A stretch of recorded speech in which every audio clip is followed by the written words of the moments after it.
Queria pedir que os irmãos abrissem a palavra de Deus no livro de Eclesiastes, capítulo 6.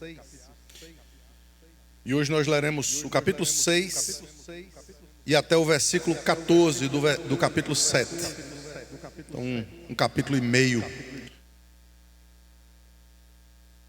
Mas eu queria que vocês prestassem bastante atenção na leitura. A gente já vem acompanhando o sábio Salomão, o livro de Eclesiastes até aqui. E nessa leitura, a gente tem percebido que o livro, muito embora tendo sido escrito há alguns milênios atrás, ele é extremamente atual e toca na ferida da nossa alma, toca na nossa forma de viver e de agir e nos compele a uma vida que seja contracultural. O nosso objetivo aqui, ele tem sido transformado pela palavra de Deus.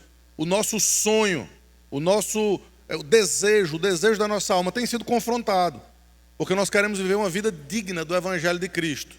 E isso vai continuar a acontecer com algumas aplicações muito práticas nesses capítulos. A partir do versículo 1 do capítulo 6, essa é a palavra de Deus. Há um mal que vi debaixo do sol e que pesa sobre os homens. O homem a quem Deus conferiu riquezas, bens e honra, e nada lhe falta de tudo quanto a sua alma deseja. Mas Deus não lhe concede que disso coma, antes o estranho come, também isso é vaidade e grave aflição. Se alguém gerar 100 filhos e viver muitos anos até avançada idade, e se a sua alma não se fartar do bem, e além disso não tiver sepultura, digo que um aborto é mais feliz do que ele. Pois debalde vem o aborto e em trevas se vai, e de trevas se cobre o seu nome. Não viu o sol, nada conhece, todavia tem mais descanso do que o outro. Ainda que aquele vivesse 2 vezes 1000 anos, mas não gozasse o bem, porventura não vão todos para o mesmo lugar?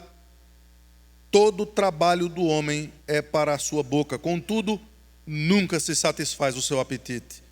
Pois que vantagem tem o sábio sobre o tolo, ou o pobre sobre o que anda perante os vivos? Melhor é a vista dos olhos do que andar ocioso da cobiça. Também isso é vaidade e correr atrás do vento.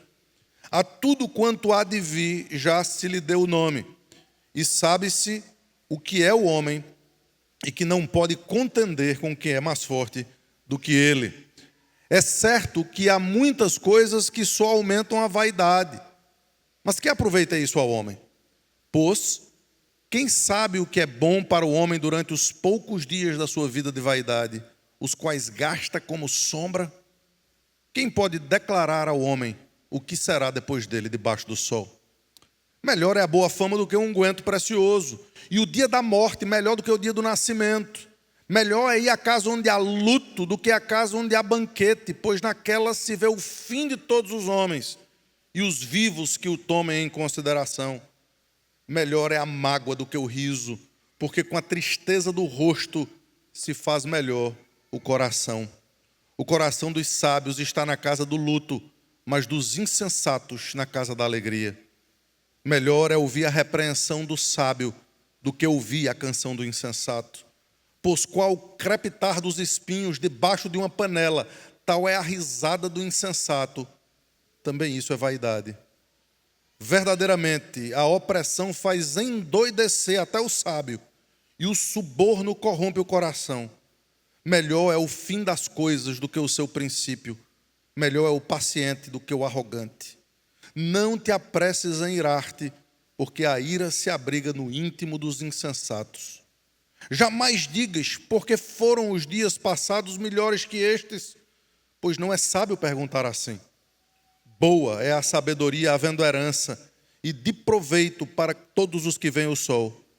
A sabedoria protege como protege o dinheiro, mas o proveito da sabedoria é que ela dá vida ao seu possuidor. Atenta para as obras de Deus, pois quem poderá endireitar o que ele torceu? No dia da prosperidade, goza do bem, mas no dia da adversidade, considera em que Deus fez tanto esse como aquele, para que o homem nada descubra do que há de vir depois dele. Até aqui a leitura desse precioso texto. Queria convidar as crianças que pudessem vir até aqui à frente.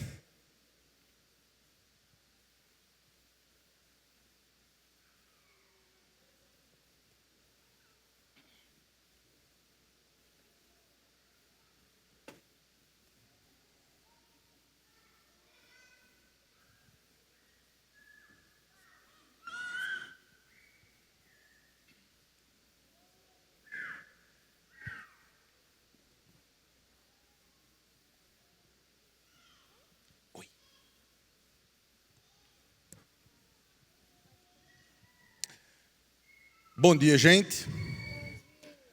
Bom ouvir vocês, ou pelo menos ouvir baixinho. Eu vou tentar de novo, tá bom? Bom dia. Eu não perguntei ainda. Bom dia, gente.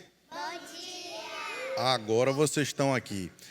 Gente, tem muitas vezes que eu já ouvi de alguns de vocês a seguinte expressão: I'm bored. Não tem nada para fazer. A gente está viajando nesse carro e não tem nada para fazer. A gente está tendo que sentar aqui nesse lugar e não tem nada para fazer. E num restaurante, vocês querem brincar, e vocês querem bagunçar, e vocês querem fazer. Parece que a ansiedade está tão grande no coraçãozinho de vocês que vocês não conseguem ter um momento para ficar sem fazer nada. E a Bíblia ensina para a gente, é bom que os pais ouçam isso também, que às vezes é importante a gente parar um pouquinho para pensar nas nossas ações e nas nossas reações. Às vezes é até importante a gente ficar triste um pouquinho. É importante que a gente entenda os nossos pecados, a gente entenda o sofrimento das outras pessoas, porque a tristeza, muitas vezes, ensina a gente mais do que a alegria. Patrícia vai dizer que eu chorei quando eu vi aquele filme Inside Out pela primeira vez, divertidamente, aquela da sadness, da alegria e da tristeza. Mas é impressionante como por trás daquilo que eles querem ensinar, que nem sempre é bom, existe uma verdade muito grande ali. Às vezes a gente precisa da tristeza, para que a tristeza possa fazer com que o coração da gente vá para o lugar certo. Às vezes, vocês precisam aprender que quando o pai diz assim, fica um tempinho parado, fica um tempinho só pensando, orando, esse é um momento precioso, porque vocês nem sempre precisam ser entretidos pelas coisas desse mundo. Às vezes, simplesmente parar para pensar em Jesus, para pensar nos seus próprios pecados e para pensar no sofrimento de outras pessoas, vai ajudar muito no crescimento na vida e na caminhada de vocês, tá bom? Eu sei que não foi o que vocês queriam ouvir, mas eu estou falando que isso é muito bom para o crescimento de vocês. Vamos orar? Pai do céu, muito obrigado pela tua palavra, pelo teu ensino, e ajuda a gente a receber essa palavra como verdade para a gente. Nos ajuda a ouvir a tua mensagem e a guardar no coração. Em nome de Jesus. Amém. Vocês podem sentar ali agora. Não se esqueçam de ajudar os pais de vocês a prestar atenção.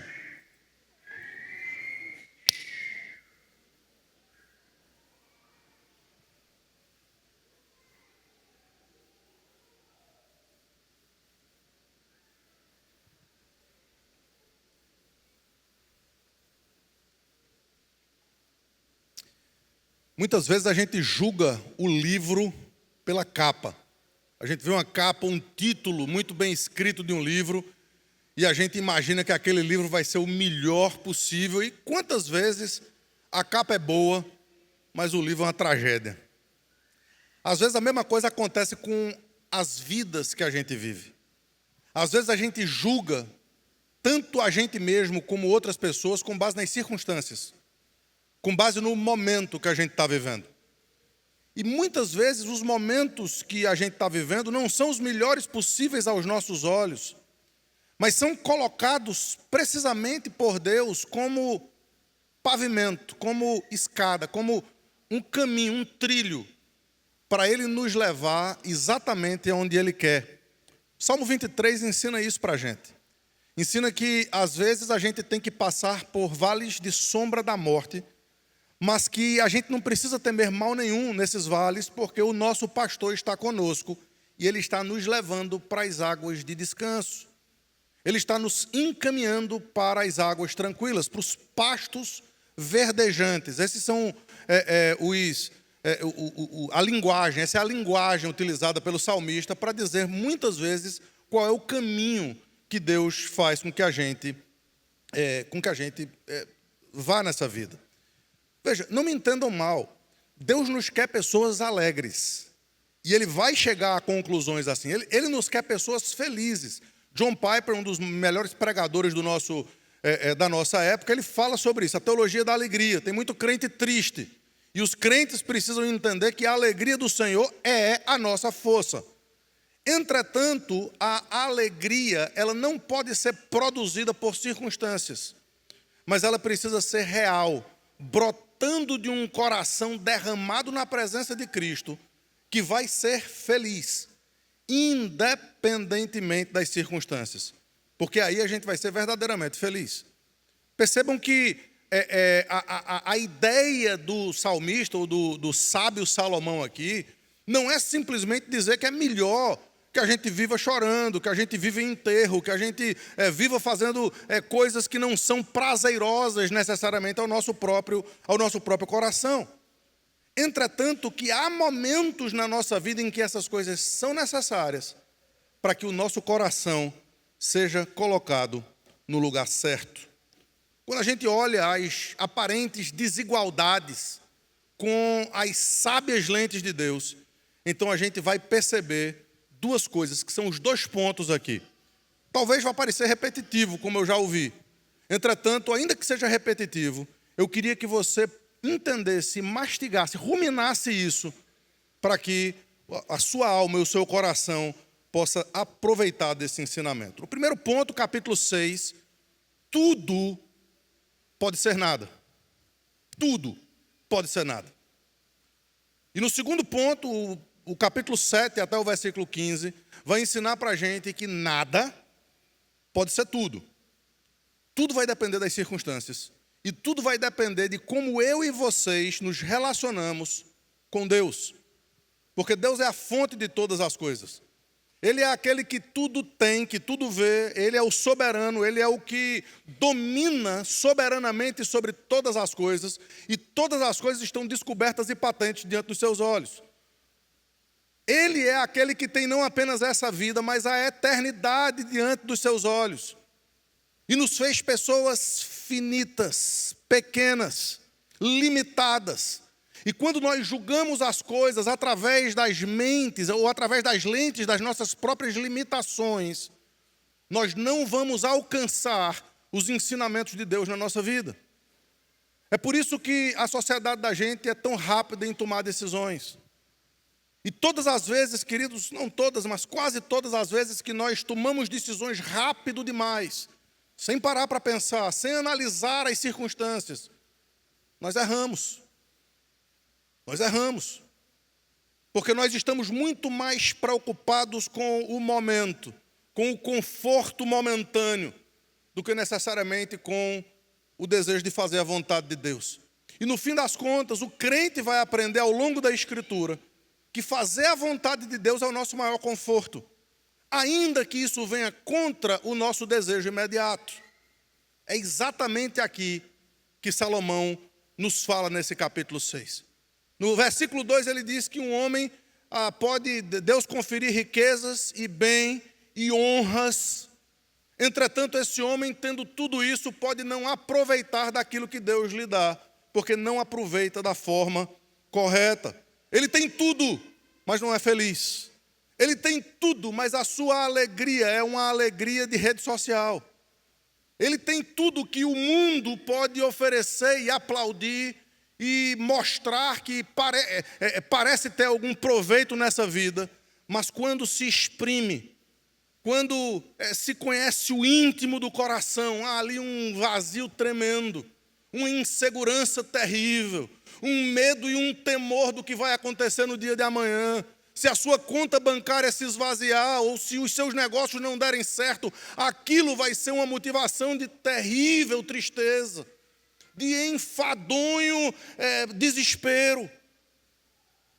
E não é difícil a gente entender isso. Se você for ler as estatísticas, você vai perceber, queridos, que a maior taxa de suicídio se dá nas classes mais altas, porque os homens que mais têm não conseguem usufruir daquilo que possuem. Salomão já falou isso no capítulo passado. Há um outro local onde não apenas nas riquezas, mas na família, no ter filhos, no gerar vida. O que veja, é coisa boa também. Mas o versículo 3, ele começa dizendo isso, do capítulo 6. Se alguém gerar 100 filhos, perceba, queridos, que na época em que Salomão escreveu isso aqui, a família era modelo de prosperidade. Lembra da confusão das esposas de Jacó? Uma podia ter filho, a outra não podia ter filho. Um era bem-aventurado, um era feliz, um era alegre aos olhos humanos, a outra não. A outra parece que Deus afligia com a esterilidade. E a gente percebeu que Deus resolveu, na sua graça infinita, mostrar muito mais favor àquela que era estéril, porque ela colocou o seu coração no lugar certo, não no início. Tem um texto, já repeti ele aqui, mas me deixe lembrar rapidamente. Quando Lia teve a sua madre aberta, por 3 vezes consecutivas, os seus 3 primeiros filhos, Rúben, Levi, e esqueci o nome do outro, cada um deles, Simeão, Rúben, Levi e Simeão, cada um deles, quando o filho nascia, ela queria a aprovação do seu marido Jacó. Agora ele vai olhar para mim, agora ele vai se apegar a mim, agora ele vai me ouvir. Existia uma idolatria na mente de Lia, em que ela simplesmente queria que o seu marido a ouvisse, que o seu marido olhasse para ela.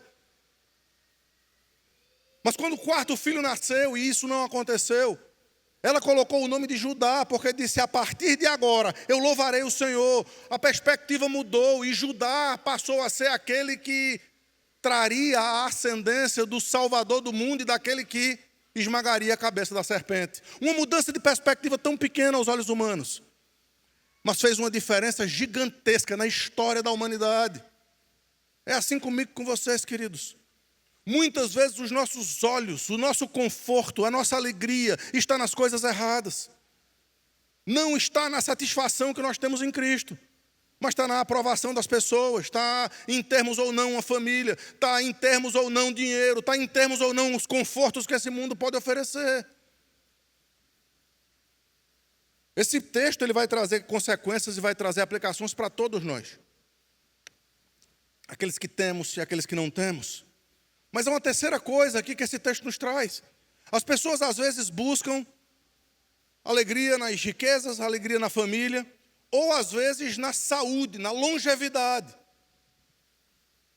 É impressionante, queridos, como o engenho humano, a sabedoria humana tem tentado a todo custo fazer com que a gente viva mais.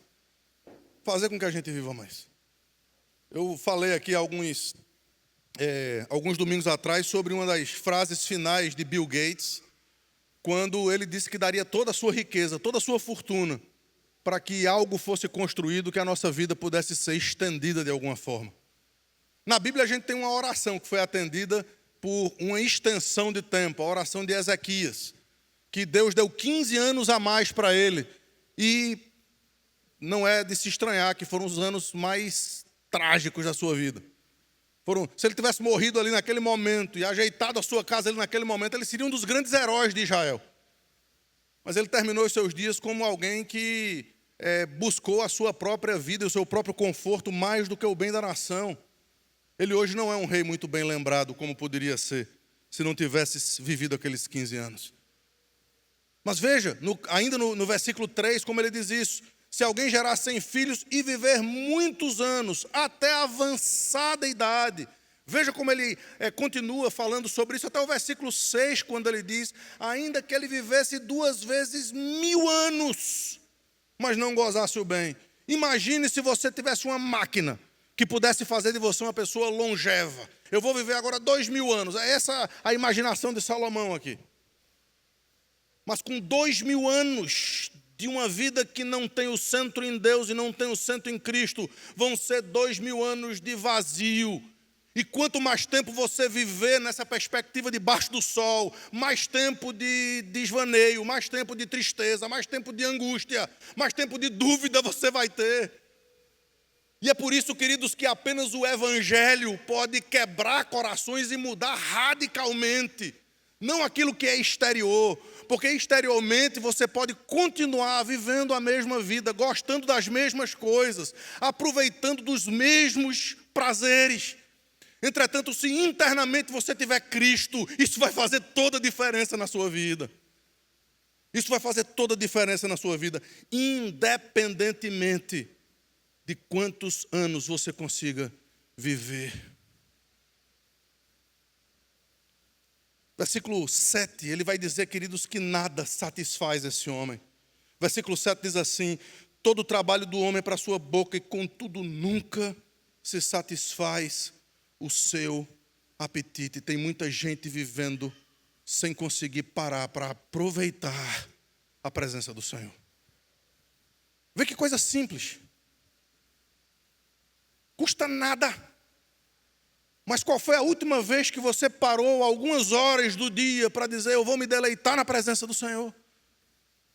Você não tem tempo para isso, porque você está correndo atrás de tantas coisas que vão ficar por aqui. Você está correndo atrás de tantas coisas que não vão ter valor em si mesmos. Tem valor diante dos homens, tem valor diante da sociedade, tem valor para os aplausos que esse mundo pode trazer para você. Mas para quê? Para você continuar com esse buraco aí dentro do seu coração? Para você continuar com essas dúvidas e com essa angústia? Para você ter medo de qualquer coisa que possa mudar a sua sorte ou as suas circunstâncias? Não vale a pena. Não vale a pena, é isso que o texto está nos dizendo, queridos. Vamos nos aquietar no Senhor.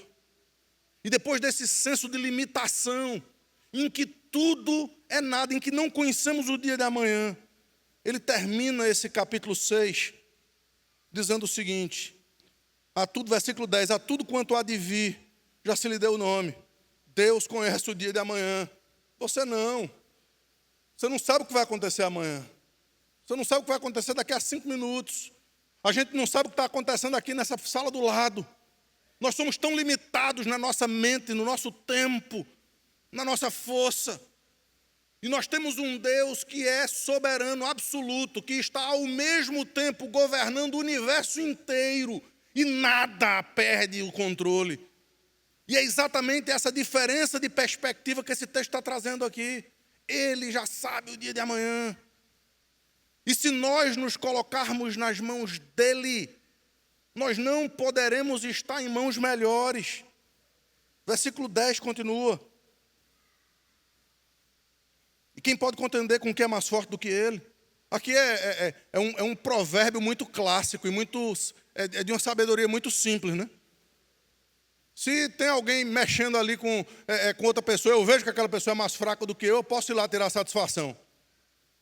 Mas se é um caba brutamonte, meu amigo, eu não vou sozinho, não. Por quê? Porque a gente tem um pouco de senso de perigo e de lógica.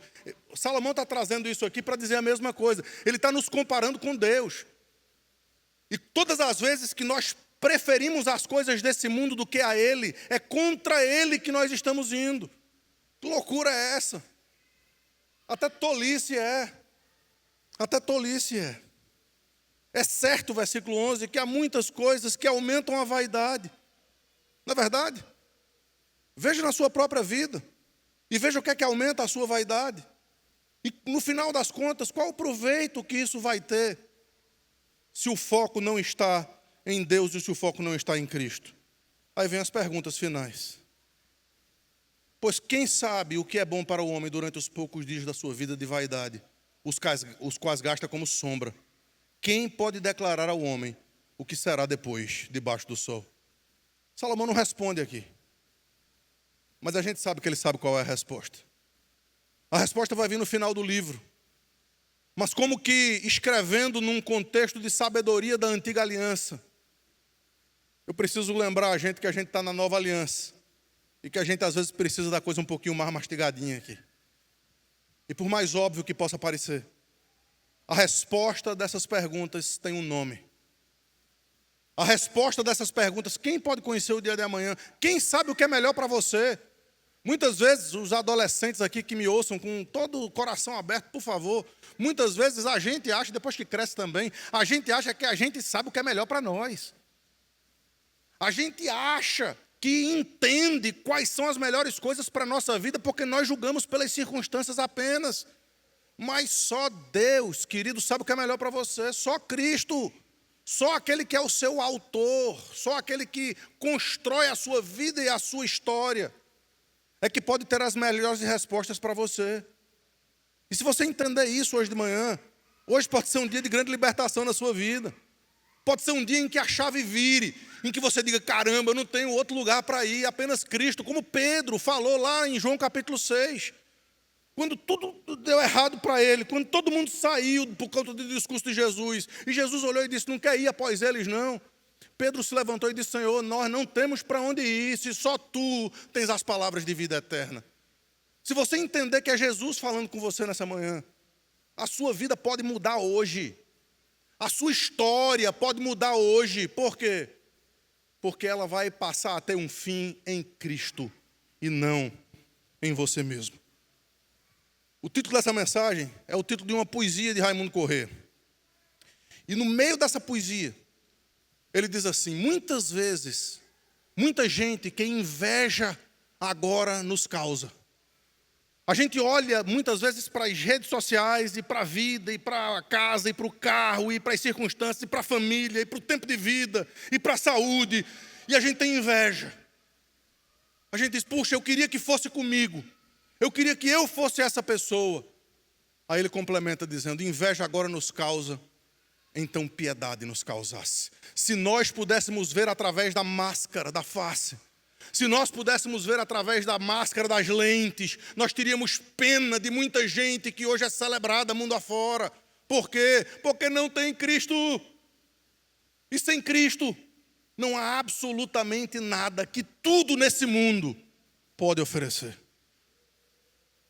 Aí vem o segundo ponto, ou o contraponto disso. Se por um lado, queridos, as aparências boas não significam alegria de verdade, por outro lado, o sofrimento e as dificuldades não são sinais do desfavor de Deus. Não são sinais de que Deus não está abençoando você, muito pelo contrário, às vezes é por meio do sofrimento que Ele está trazendo você para pertinho dEle. É por meio das dificuldades que Ele está trazendo você para pertinho dEle. Aliás, as adversidades muitas vezes são usadas por Deus para nos trazer para perto de si. E aqui vão alguns provérbios. Versículo 1 diz assim, que um bom nome é melhor do que perfume caro. Vocês viram que Alex leu aqui no início desse culto. Uma mulher... Aquela cena está toda errada aos olhos religiosos. Toda errada. Primeiro porque o texto começa dizendo que Jesus estava na casa de Simão, o leproso. Ele estava no lugar errado. Depois, os textos paralelos vão dizer que ele estava cheio, arrodeado de pecadores. E pecadores ali eram impuros, indignos da presença de um santo, sacro, religioso. E Jesus estava ali no meio daquela multidão. E de repente chega uma mulher para ungir Jesus. E o texto paralelo de Marcos também diz que mulher era aquela. Era uma prostituta. Tudo errado. Os religiosos desse mundo julgariam Jesus do mesmo jeito que os discípulos de Jesus fizeram ali. Mas aquela mulher derrama diante da cabeça e dos pés de Jesus um bálsamo precioso, um unguento precioso, cheiroso, caríssimo. Os discípulos colocam o olho no valor monetário e Jesus lhes ensina uma lição extraordinária. Mas a principal lição de Jesus, queridos, eu creio que Jesus tinha em mente Eclesiastes aqui. Porque ele diz precisamente para que serviria aquele bálsamo. Para que serviria aquele unguento, aquela preciosidade? Ela estava ungindo Jesus, fazendo o que nenhum dos seus discípulos fez. Ungindo Jesus para o sepultamento, para a morte. O texto de Eclesiastes diz que muitas vezes é melhor estar na casa da morte, na casa do luto, do que onde há banquete. Que loucura é essa? Mas antes de chegar lá, ele diz que um bom nome é melhor do que o perfume caro. A boa reputação é melhor do que o melhor cheiro. Porque aquele cheiro muitas vezes é cheiro de morte. O dia da morte é melhor do que o dia do nascimento. A gente ouve, queridos, mundo afora. Quantas vezes a gente já cresceu com essa expressão? Tem jeito para tudo no mundo, menos para a morte. Não é verdade? Mas Salomão diz aqui exatamente o contrário. Salomão diz que o melhor dia é o dia da morte. Por que ele diz isso?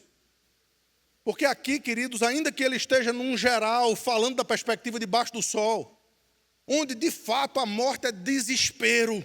O que é que vai ter do outro lado? O que é que vai acontecer quando eu abrir os olhos e chegar lá na presença de seja lá o que for? E o temor, e o tremor, e o medo, e o pavor acobertam aqueles que não têm convicção do Evangelho. Mas para o crente, para aquele que conhece a Cristo, não importa se é rico, se é pobre, se é alto, se é baixo, se é pequeno, se é grande, se é gordo, se é magro, não importa. Se ele morre aqui, ele abre os olhos e vê o seu Salvador de braços abertos, chamando ele para junto de si. E queridos, ainda que seja a pior morte possível, no momento em que nós fecharmos aqui e abrirmos lá, aquele será o melhor dia da nossa existência, da nossa vida. Porque será o dia em que nós estaremos na presença do nosso Salvador. Perceba que há aqui uma mudança de perspectiva. A gente precisa começar a não pensar tanto debaixo do sol, mas acima dele. Pensai nas coisas lá do alto, onde Cristo vive, assentado à destra de Deus, de onde também intercede por nós, e não nas coisas que são aqui da terra. Colossenses capítulo 3, os primeiros versículos ali. Versículo 2, ele diz que luto é melhor do que banquete. Queridos, são tristes, mas não há quem reflita num funeral. Não há quem reflita quando alguém morre, quando alguém próximo morre, é triste. É luto, é dor, é choro. Não é natural, não é o que a gente quer. O que Deus está dizendo aqui não é para que a gente fique feliz num funeral. O que Ele está dizendo aqui é para a gente reflita. Tem muito o que ensinar para a gente o momento da morte. Por quê? Porque é o momento em que nos iguala a todos. Não é isso que Ele vai dizer aqui na frente? Todos nós. O que é que adianta ser sábio ou tolo? Qual é a diferença entre o pobre e o rico? Todos vão virar pó. E todos precisam refletir diante desse dia. Versículos 3 e 4. Ainda que uma boa risada faça bem à alma, um rosto triste abre mais o coração facilmente do que uma alegria forçada. Perceba o que ele está fazendo aqui, queridos. Ele está falando de morte, de luto, de mágoa, de tristeza, de repreensão. Está dizendo, cara, que negócio chato, que negócio ruim. Veja, ele não está dizendo que isso aqui reflete toda a nossa vida. Mas o que ele está dizendo é que esses momentos, eles não podem ser desperdiçados. Esses momentos de separação, de tristeza, de angústia, de dor, eles precisam ser aproveitados por nós, para que nós possamos, aproveitando dele, nos chegar mais perto de Cristo Jesus. Bem-aventurados os que choram, porque eles serão consolados. O versículo 5 diz que a repreensão do sábio é melhor do que um elogio do insensato. Você pensa assim? Queridos, a nossa sociedade não pensa assim hoje em dia. Se alguém que ama você, você sabe que ama você, vê você fazendo alguma coisa errada, vê você indo por um caminho errado e chega lá para dizer, não vá por aí, você vai cancelar essa pessoa. Você vai dizer, eu não quero ouvir, eu só quero que as pessoas me aceitem do jeito que eu sou, fazendo o que eu quero. Meu filho, vá para outro lugar, não venha para cá não. Aqui a gente vai dizer para você quando você estiver errado. Se você estiver indo por um caminho errado, a gente vai usar a vara e o cajado, porque elas nos consolam. Mas muitas vezes, os elogios de quem não ama você, mas apenas quer usufruir daquilo que você tem naquele momento, as tapinhas nas costas, os gritos, as risadas, os banquetes, enganam muito mais do que vocês podem imaginar. Enganam muito mais do que vocês podem imaginar. O filho pródigo teve que aprender isso a duras penas. Enquanto ele tinha tudo, estava todo mundo do lado dele. Mas experimenta perder. E veja se os seus amigos vão ficar do seu lado. E veja se aqueles que hoje estão com você, dando tapinhas nas costas, vão ficar do seu lado. Não vão. A não ser que sejam amigos verdadeiros. Que estejam ali independentemente das circunstâncias. Versículo 8. Melhor é terminar algo do que começar alguma coisa. Querido, isso aqui é contra a procrastinação. Tem muita gente que é conhecido por começar alguma coisa, mas nunca termina. A gente precisa terminar bem. Ser paciente, versículo 8 ainda, em aguardar o tempo de Deus é melhor do que se irritar facilmente com as coisas. Veja os versículos 8 e 9, do capítulo 7 agora, tá? Melhor é o fim das coisas do que o seu princípio. Melhor é o paciente do que o arrogante. Não te apresses em irar-te, porque a ira se abriga no íntimo dos insensatos. O maior problema do relacionamento humano é a insensatez, é a inveja, é a amargura. São coisas que se instalam no coração, que se enraizam no coração e que destroem, não a outra pessoa, mas você mesmo. Você é que é destruído pela sua ira, você é que é destruído pela sua amargura, pela sua raiva. Você é que é destruído porque você deixa de aproveitar as coisas boas que a vida tem, porque você tem um ídolo na sua mente, porque você tem alguém que virou o seu Deus, só que ao contrário. Versículo 10, aproveitar a oportunidade, queridos, da aflição é melhor do que se perder no saudosismo. Deixa eu dizer um negócio aqui, uma aplicação bem para a gente aqui, principalmente para aqueles que estão aqui na igreja há mais algum tempo. A gente está crescendo, irmãos, como igreja. Isso é bom, mas a gente perde algumas coisas com esse crescimento. Veja, o saudosismo não vai ajudar em absolutamente nada. O saudosismo daquilo que passou, não tem como a gente voltar atrás. Não tem como. Veja o versículo 10. O versículo 10 do capítulo 7 diz assim: jamais digas, porque foram os dias passados melhores do que estes. Porque não é sábio perguntar assim. É tolice. A gente tem que viver, basta cada dia o seu próprio mal. É isso que diz o texto das Escrituras. E no versículo 13, tentar lutar contra a providência é algo absolutamente inglório. Atenta para as obras de Deus, pois quem poderá endireitar o que ele torceu? Veja, às vezes a gente acha que quem torce as coisas é só Satanás. Não, às vezes Deus coloca espinhos, cardos, abrolhos, dificuldades, porque Ele quer nos ensinar lições preciosas para a nossa vida. E nesses momentos em que a gente não tem nada, se a gente tiver Cristo, a gente tem tudo. Nesses momentos em que todos vão-se para longe de nós, o Salmo diz que ainda que o meu pai e a minha mãe me abandonem, o Senhor não me desamparará.